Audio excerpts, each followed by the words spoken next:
Ba ba bum bum boom bum bum. Hey, what's up, everybody? Welcome to another Storytime Quickies of the Grimm's Complete Fairy Tales. Tonight's tale is going to be tale number 45, Thumbling's Travels.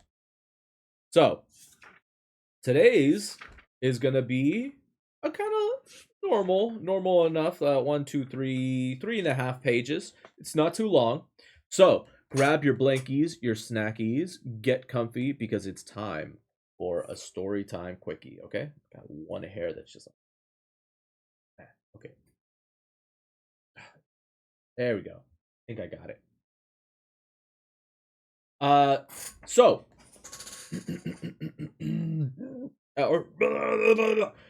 I am switching from coffee to tea from now on. So today's drink, I got a little bit of black chai tea with some honey. Mm. I know it still has caffeine, but the key part is it doesn't have as much sugar and caffeine as the coffee that I'm drinking because the stuff that I have right now is instant coffee, which is god awful. Okay, it's like pure sugar. Don't fucking do that shit. And if I were to start doing fucking whole beans this late night, god, my heart's just gonna fucking end up giving out. Um, so tea it is. And boy, is this shit strong. Okay, so we're getting into story time. Get comfy. Here we go. Thumbling's Travel. A certain tailor had a son who happened to be small and no bigger than a thumb, and on this account he was always called Thumbling. He had, however, some courage in him, and said to his father, "Father, I must and will go out into the world." "That's right, my son," said the old man, and took a long darning needle and made a knob of sealing wax on it at the candle. "And there is a sword for you to take with you on the way." Then the little tailor wanted to have one more meal with them, and hopped into the kitchen to see what his mother had cooked for the last time. It was just dished up. The dish stood on the hearth. Then he said, "Mother, what is there to eat today?" "See for yourself," said his mother. So Thumbling jumped onto the hearth and peeped into the dish, but as he stretched his neck in too far, the steam from the food caught hold of him and carried him into the chimney. He rode up in the air on the steam for a while, until at length he sank down to the ground again. Now the little tailor was outside in the wide world, and he travelled about, went to work with his master in his craft, but the food was not good enough for him. "Mistress, if you give us no better food," said Thumbling, "I will go away, and early tomorrow morning, I will write with chalk on the door of your house, 'Too many potatoes, too little meat. Farewell, Mr. Potato King.'" "You wretched grasshopper," said the angry mistress, and seized a dishcloth, and was just going to strike him. But my little tailor crept nimbly under a thimble, peeped out from beneath it, and put his tongue out at the mistress. She took up the thimble, and wanted to get hold of him, but little Thumbling hopped into the cloth, and while the mistress was opening it out and looking for him, he got into a crevice in the table. "Ho, ho, lady mistress!" cried he, and thrust his head out, and when she began to strike him, he leapt down into the drawer. At last, however, he caught him and drove him out of the house. The little tailor journeyed on, and came to a great forest. There he fell in with a band of robbers who had a design to steal the king's treasure. When they saw the little tailor, they thought, "A little fellow like that can creep through a keyhole and serve as a picklock to us." Oh, hollow! Cried one of them. You giant Goliath, will you go to the treasure chamber with us? You can slip yourself in and throw out the money. Thumbling reflected a while, and at length he said, Yes, and went with them to the treasure chamber. Then he looked at the door above and below to see if there was any crack in it. It was not long before he spied one which was broad enough to let him in. He was therefore about to get in at once, but one of the two sentries who stood before the door observed him, and said to the other, What an ugly spider is creeping there! I will kill it. Leave the poor creature alone, said the other. It has done you no harm. Then Thumbling got safely through the crevice into the treasure chamber, opened the window beneath which the robbers were standing, and threw out to them one taler after another. When the little tailor was in full swing of his work, he heard the king coming to inspect his treasure chamber, and crept hastily into a hiding place.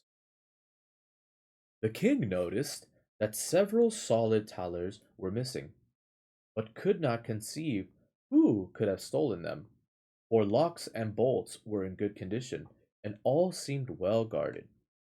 Then he went away again, and said to the sentries, Be on watch. Someone is after the money. When Thumbling recommenced his labor, they heard the money moving, a sound of clink, clink, clink. They ran swiftly in to seize the thief, but the little tailor, who heard them coming, was still swifter, and leapt into a corner and covered himself with a taler, so that nothing could be seen of him. And at the same time he mocked the sentries, and cried, Here I am! Sentries ran over, but as they got there, he had already hopped into another corner under a taler, and was crying, Ho, ho! Here I am! The watchman sprang there in haste, but Thumbling had long ago got into a third corner, and was crying, Ho, ho! Here I am! And thus he made fools of them, and drove them so long round about the treasure chamber that they were weary, and went away. Then, little by little, he threw all the talers out, dispatching the last with all his might, then hopping nimbly upon it, and flew down with it through the window. The robbers paid him great compliments. You are a valiant hero, said they. Will you be our captain? Thumbling, however, declined, and said he wanted to see the world first. They now divided the booty, but the little tailor only asked for a craiser, because he could not carry more. A creuser, is that a currency? Cruiser, creuser. How do you pronounce that? Creuser.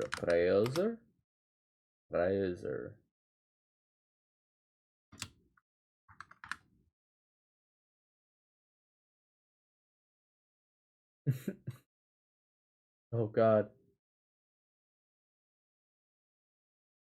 I can't hear it. Cro- what? Kreuzer. Kreuzer. It is a form of currency. Hmm. Interesting. Okay. Kreuzer. Because he could not carry more.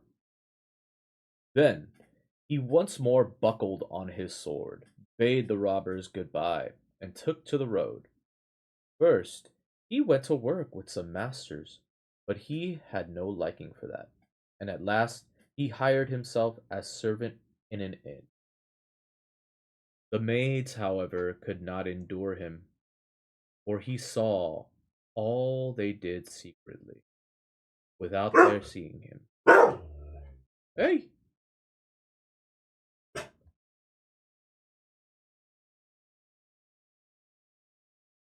relax, dog.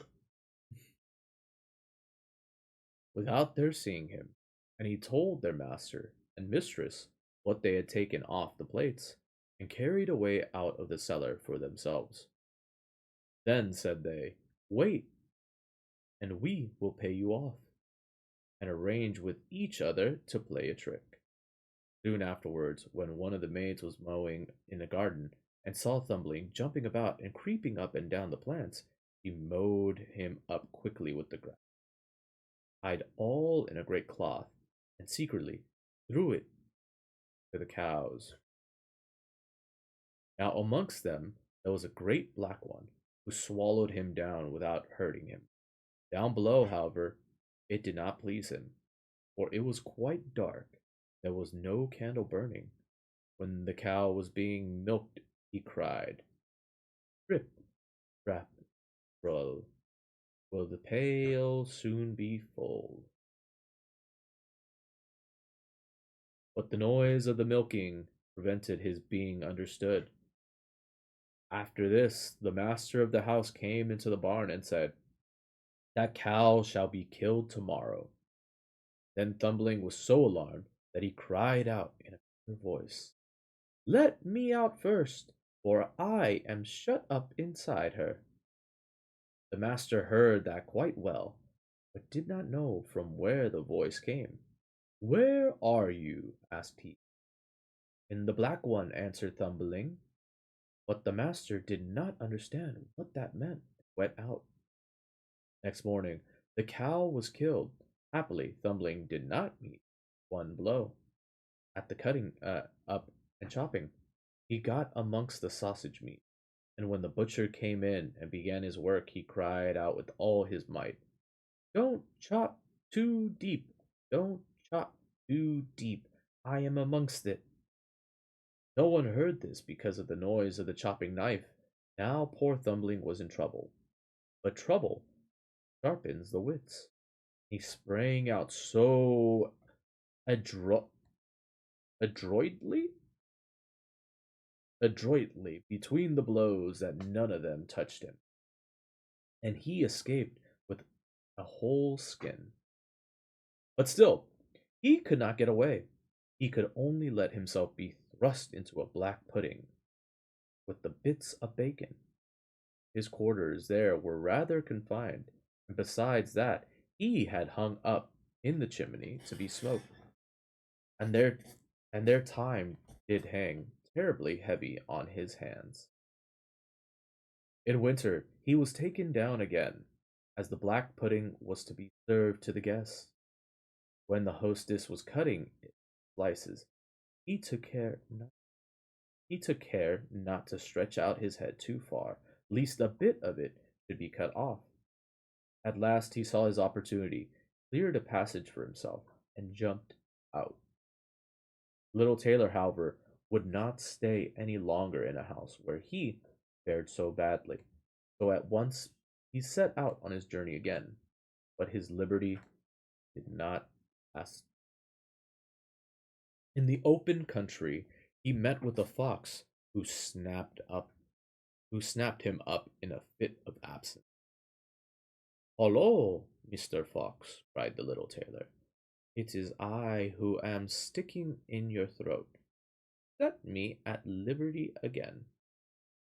"You are right," answered the fox.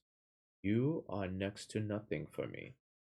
But if you will promise me the fowls in your father's yard, I will let you go." "With all my heart," replied Thumbling. "You shall have all the cocks and hens that I promise you."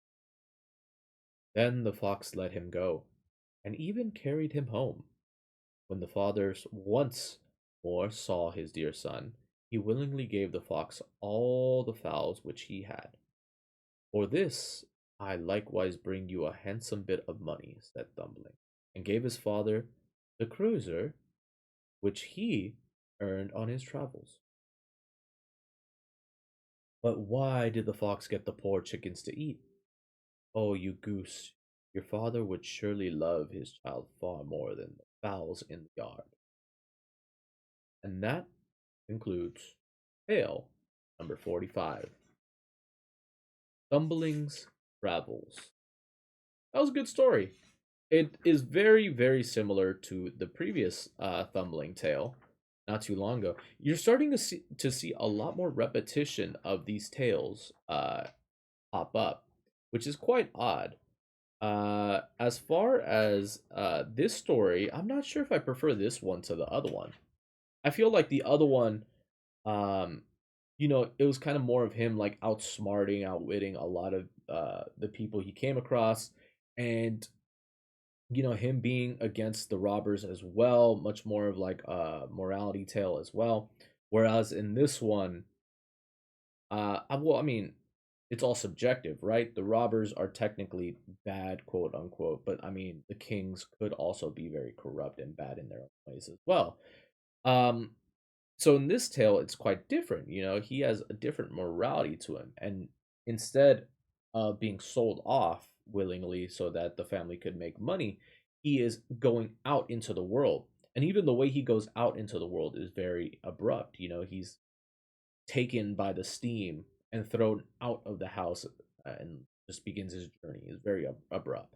So I don't know if I prefer this tale to the other one. The other one I think was far more superior writing wise. I think that was Thumbling. Was just Thumbling? I think it might have just been Thumbling. Uh, uh, uh, uh, uh. Let's see. Oh yes, yeah, it was. It was Thumbling. Tale 37. So yeah, that was actually a pretty decent one. I like that one a lot. For next time's story, we're gonna be doing Tale 46, Fowler's Fowl.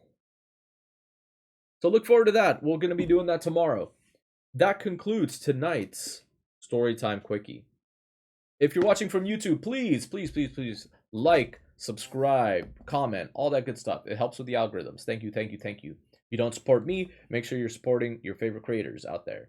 If you'd like to check out more, there should be a playlist that's popping up about right now. You get to go check out the rest of that. There's about 40 plus story time cookies that we've done so far. Go check it out. There's a lot of really good stories in there, like Cinderella, Thumbling. I think we've covered the Wolf and Little Red and stuff like that. This side is my channel link. You can go into there. It leads you straight into the channel where you can go check out some of my gameplay stuff. Okay, so go check that out.